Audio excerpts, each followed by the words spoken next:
Hi, John McGuire at the McGuire Law Firm, and in this video I'd like to talk about specific IRS resolutions.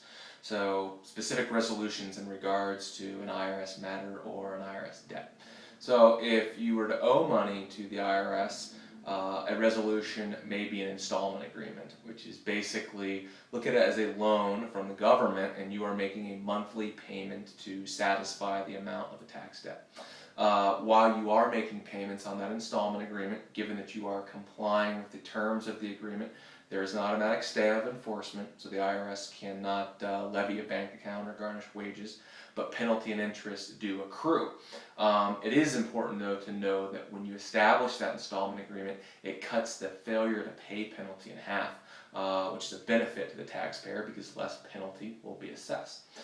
In addition to an installment agreement, you have what is known as an offer in compromise, which is a tax settlement. You propose a specific amount to the IRS to settle your debt. So for example, maybe you owe the IRS $125,000. We run financial statements and look at your ability to pay. In other circumstances, you may offer the IRS $10,000 to settle that debt. Each case in terms of an offer is based upon the taxpayer's specific circumstances, not necessarily the amount owed.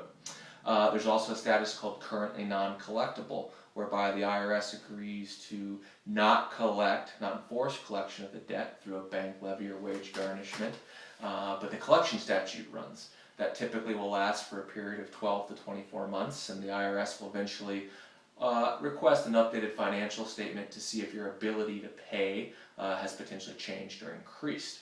In terms of tax debts, those are probably the biggest ways to resolve a debt: the installment agreement, offer in compromise, or currently non-collectible.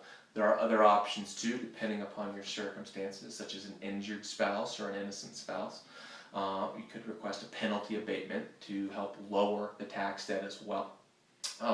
Or if you were assessed the trust fund recovery penalty, penalty abatement may be able to completely resolve the liability. In terms of a tax audit, a resolution may be different depending upon the audit and the circumstances involved. But obviously a very successful resolution with an audit would be the IRS audits you and there is a no change, that they have just agreed with all the figures as stated on the return.